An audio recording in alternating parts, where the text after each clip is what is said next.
आज का टॉपिक है हीम मेटाबॉलिज्म। हीम जो होता है वो बाई प्रोडक्ट है आपके आरबीसी का। ठीक है, हीम क्या है? बाई प्रोडक्ट है किसका? आरबीसी का। ठीक है, और आरबीसी कहाँ बनती है? आपकी बोन मैरो में। बोन मैरो में जो प्रोसेस चलती है उसको कहते हैं एरिथ्रोपायोसिस। इस एरिथ्रोपायोसिस प्रक्रिया के थ्रू आरबीसी का निर्माण होता है। तो एरिथ्रोपायोसिस नेक्स्ट क्या है? वो रेटिकुलोसाइट्स में बदलती हैं। रेटिकुलोसाइट्स जो होती हैं जब मेच्योर हो जाती हैं तो वो एरिथ्रोसाइट बदल जाती हैं। एरिथ्रोसाइट ही आपकी क्या है? आरबीसी। ठीक है, ये ब्लड वेसल्स में पाई जाती है। जैसे ही इसका 100 आरबीसी के 120 दिन पूरे हो जाते हैं तो क्या होते हैं? फिर ये डिग्रेड होना स्टार्ट होती हैं। जब डिग्रेड होती हैं तो उसको कौन डिग्रेड करता है? पहला तो स्प्लीन। स्प्लीन जो है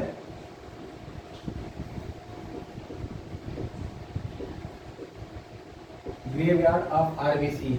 आरबीसी का ऐसे कब्रिस्तान कहते हैं। आपका लीवर मैक्रोफेजेस जो होते हैं वो आरबीसी को नष्ट करते हैं। बोन मैरो में आरबीसी जो होती है वो नष्ट होती है।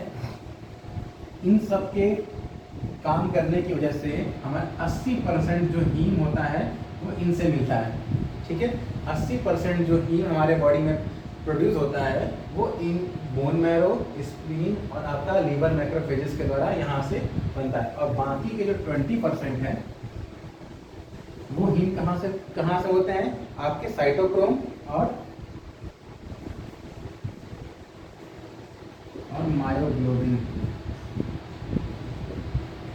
साइटोक्रोम और मायोग्लोबिन जो हैं इनके थ्रू क्या हीम क्या होता है? प्रोडक्शन होता है। ठीक है, 80% जो होता है वो आपका स्प्लीन में जब आरबीसी मरती है मैक्रोफेजेस द्वारा मारी जाती है और बोन मैरो में जाके मारती है तब हीम प्रोडक्ट होता है। और 20% जो होता है साइटोक्रोम और आपका मायोग्लोबिन के थ्रू। ठीक है, जब ये आरबीसी टूट जाती हैं तो इसमें क्या होता है? टूटने के बाद हमें दो प्रोडक्ट मिलते हैं। ठीक है, दो प्रोडक्ट मिलते हैं। कौन कौन से? आपके ग्लोबिन और हीम। ठीक है, जो ग्लोबिन है वो एक प्रोटीन है। ठीक है, प्रोटीन जब टूट जाता है तो क्या बदलता है? एमिनो एसिड बदल जाता है। तो ये एमिनो एसिड जो है ये वापस से कहाँ चले जाता है? आपके आरबीसी के निर्माण में और बॉडी के और अन्य फंक्शनिंग चीज़ों के निर्माण में एमिनो एसिड जो है वो चले जाते हैं। बाकी जो बचता है आपका जब हीम जब टूटता है तो 3 भागों में टूटता है। इसकी उपस्थिति में हीम, ऑक्सीजनेस की उपस्थिति में हीम को 3 भागों में तोड़ा जाता है। पहला तो है आपका क्या कहते हैं? फेरेटिन और आयरन। ये फेरेटिन और आयरन जो होता है स्टोर होता है आपके लीवर में और जो ट्रांसफेरिन की उपस्थिति में क्या होता है? ये बोन मैरो में ट्रांसफर हो जाता है। ठीक है, आरबीसी के निर्माण में। ठीक है, नेक्स्ट क्या है आपका? Carbon monoxide. ये कार्बन मोनोऑक्साइड जो है वो इसमें से पैदा होती है तो वो रेस्पिरेशन के थ्रू बाहर निकाल दी जाती है। फिर बचता है हमारा बिलवर्डिन। बिलवर्डिन जो है उसे बिलवर्डिन रिडक्टेज नाम के एंजाइम के थ्रू हम उसे तोड़ते हैं तो क्या मिलता है हमें? बिलरुबिन।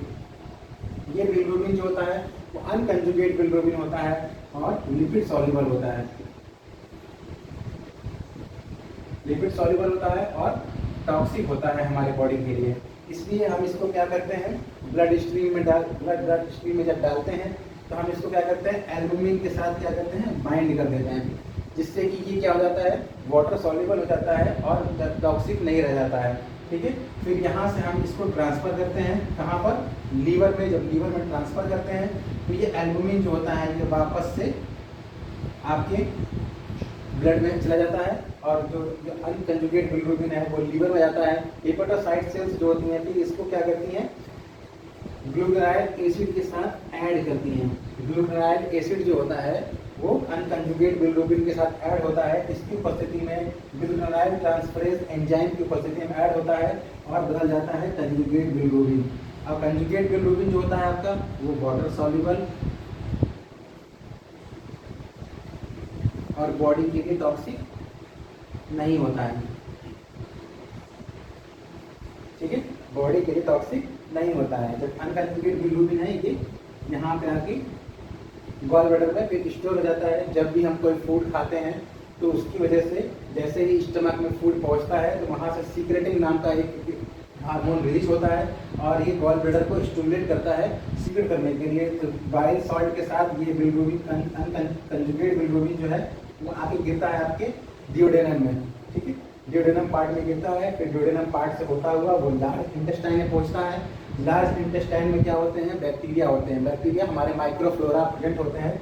वो माइक्रोफ्लोरा जो होते हैं वो हाइड्रोलाइज करते हैं, ठीक है। हाइड्रोलाइसिस होता है बैक्टीरिया के थ्रू। जब कंजुगेट बिलिरुबिन टूटता है तो ये जो आपका ब्यूटाइल एसिड था ये यहाँ से अलग हो जाता है। जैसे ही अलग हो जाता है और ये आपका फिर अलग हो जाता है तो क्या बनता है, यूरोबिलिनोजन, ठीक है। यूरोबिलिनोजन जो होता है वो कलरलेस होता है और वाटर सॉल्युबल होता है, ठीक है। यहाँ से दो पार्ट में डिवाइडेशन होता है।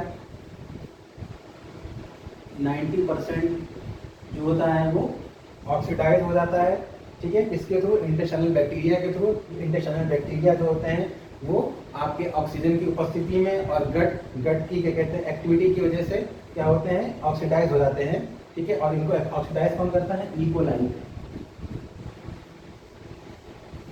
कोलाई और क्लॉस्ट्रीडिया।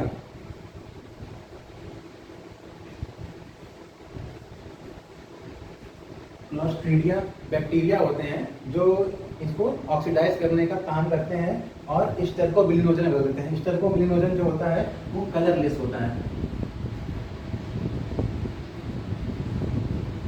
कलरलेस होता है। फिर जब स्टेरकोबिलिनोजन जो होता है वो फिर टूटता है और बदल जाता है स्टेरकोबिलिन में। स्टेरकोबिलिन जो होता है वो ब्राउन कलर का पिगमेंट होता है।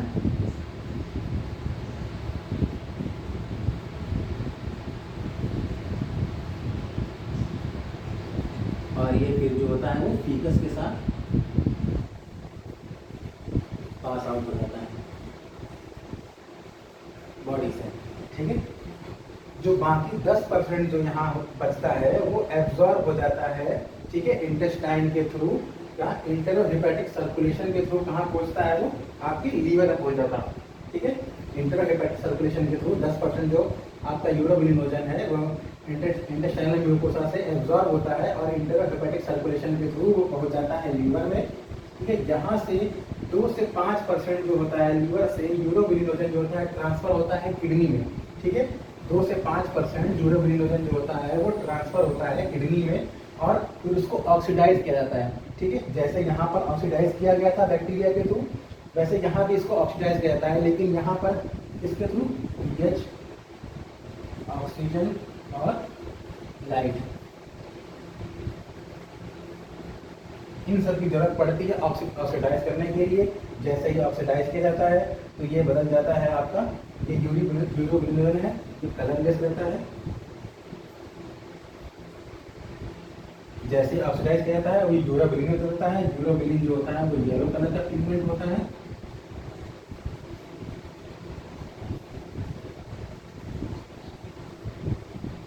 ठीक है। इसी की वजह से हमारा यूरिन का कलर जो होता है वो येलो होता है और ये शरीर से पास आउट हो जाता है, ठीक है। इस तरीके से पूरा हीम का मेटाबॉलिज्म होता है, ठीक है। यहाँ जो शुरू होता है, ठीक है, लीवर में पहुँचता है, आपके स्मॉल इंटेस्टाइन से लार्ज इंटेस्टाइन से फिर वो बाहर फीकस के थ्रू पास आउट होता है। फिर इंटरहेपेटिक सर्कुलेशन से कुछ एब्जॉर्ब होता है। एब्जॉर्ब होने के बाद फिर यहाँ पर किडनी पहुँचता है और किडनी से भी पास आउट होता है। लेकिन जो यहाँ से 5% और बच रहा है वो 5% जो होता है वो लीवर से वापस से ये रिसाइकिल की तरह ये वापस आता है, ठीक है। और फिर इसी तरह से ये वापस यहाँ आता है, फिर से 90% इधर निकलता है, 10% एब्जॉर्ब होता है, 5% आपके किडनी के थ्रू बाहर निकलता है, 5% फिर से ये वापस रिटर्न होता है, ठीक है। और अगर ये हमारे जो है आपका ये अनकंजुगेट बिलिरुबिन जो है अगर ये बॉडी में इकट्ठा होने लगे, ज़्यादा मात्रा में अगर इकट्ठा होता है तो इसमें न्यू बॉर्न डिजीज कॉज करता है आपका किर्निकटेरस।